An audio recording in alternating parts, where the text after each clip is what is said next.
Oke, halo semuanya. Dalam kesempatan ini saya akan menjelaskan mengenai bentuk kepemilikan usaha yang dapat Anda pilih ya. Jadi ketika kita akan berbisnis ya ada beberapa options ya, bentuk usaha. Seperti apa sih yang dapat kita pilih ini? Dan sebelumnya perkenalkan dulu, nama saya Dimas Yudhistira Nugraha. Ya, saya biasa mengajar di Prodi Creative Partnership Binus University Bandung ya. Nah, saya biasa mengajar Business Law and Ethics, dan ini salah satu yang terkait penting sekali ya ketika kita akan berbisnis ya. Kita harus tahu bentuk usahanya seperti apa ya ke depannya. Nah, contohnya yaitu perusahaan perseorangan ya. Apabila kita mendirikan bisnis ya perseorangan, kita sendiri ya sebagai founder dan ownernya. Nah, ini kita harus mendaftarkan bisnis kita ya. Dan di sini tentunya ada konsekuensinya ya mengenai hak dan kewajiban kita sebagai owner, dan juga kewajiban kita katakanlah ketika akan membayar pajak ya tentunya. Nah, di sini perusahaan perseorangan ini tentunya harus kita daftarkan ya. Ya. Kemudian berikutnya adalah perseroan komanditer ya, perseroan komanditer atau SEFE. Setidaknya ketika kita sudah memiliki izin usaha dengan bentuk kepemilikan survei, kita akan lebih confident ya. Ya, apabila kita menjadi vendor di sebuah perusahaan, seminimalnya ketika kita sudah berbentuk survei ini ya, akan menjadi sebuah pilihan juga. Beda dengan perseorangan, mungkin dirasa kurang confident ya, tapi ketika kita sudah memiliki survei, ketika mendaftarkan sebagai CV ya ini akan lebih confident lagi ya. Jadi ini akan menjadi memperluas pasar juga ya. Contohnya ketika kita memiliki bisnis catering, kemudian kita sudah besar, kita setelah perseorangan di up lagi ya menjadi CV.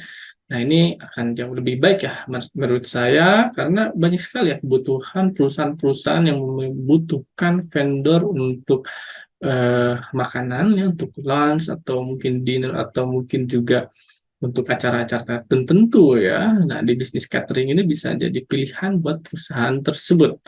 Nah, berikutnya adalah menjadi perseroan terbatas ya atau PT.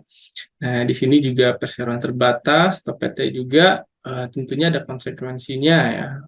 Tentunya mengenai pajak, kemudian mengenai jumlah karyawan, kemudian susunan organisasinya itu harus jelas ya. Dan kita perlu mendaftarkan juga, dan ini jauh lebih confident ya menurut saya ketika kita sudah memiliki bentuk perseroan terbatas atau PT ini. Berikutnya adalah koperasi. Nah, apabila kita akan membuat sebuah koperasi, ini sangat unik ya. Karena apa? Karena yang namanya koperasi ini mengutamakan kesejahteraan anggotanya. Nah, titik beratnya di situ.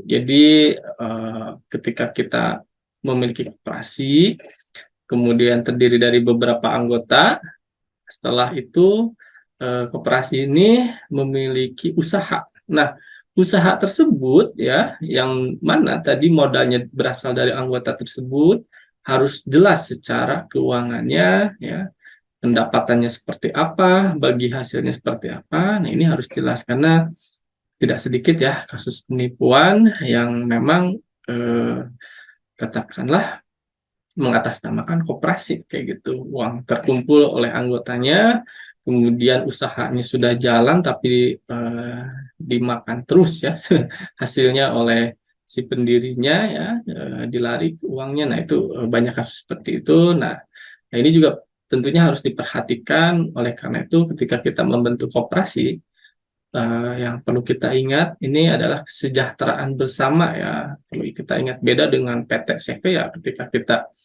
uh, bagi hasil di sini konteksnya memang menggaji karyawan ya. Yang memang di koperasi pun ketika itu ada gaji karyawan yang usaha, tapi juga kita jangan lupa ya, kita memiliki anggota. Nah, seperti itu bedanya.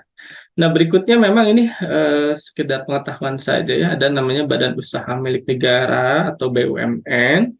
Nah, ini yang dimiliki oleh negara kita. Nah, jadi ini kita tidak bisa kita miliki ya. Ya mungkin secara saham oke lah ya, kita beli saham BUMN yang sudah go public, tapi di sini kita tidak bisa apa namanya membuat BUMN, tidak ya. Kita hanya dalam hal ini dari segi apa namanya saham saja apabila ada BUMN yang sudah go public. Nah, BUMN ini terdiri dari berbagai sektor ya. Contohnya kalau komunikasi ada Telkom kayak gitu, dan juga listrik ya tentunya PLN. Kemudian di energi ini ada Pertamina dan lain sebagainya. Nah, ini kita tahu itu adalah milik negara. Dan berikutnya adalah badan usaha milik daerah. Nah, ini dikelola oleh Pemda ya, oleh daerah setempat. Jadi ini hampir mirip sih dengan BUMN ya. Jadi profit oriented ya, tapi di sini tidak lupa bahwa untuk mensejahterakan daerah tersebut. Nah, seperti itu. Jadi pada dasarnya badan usaha milik daerah ini atau BUMD ini untuk mempercepat ya perekonomian di daerah-daerah dan kesejahteraan rakyat di daerah. Nah, cukup sekian untuk penjelasan kali ini ya, semoga bermanfaat.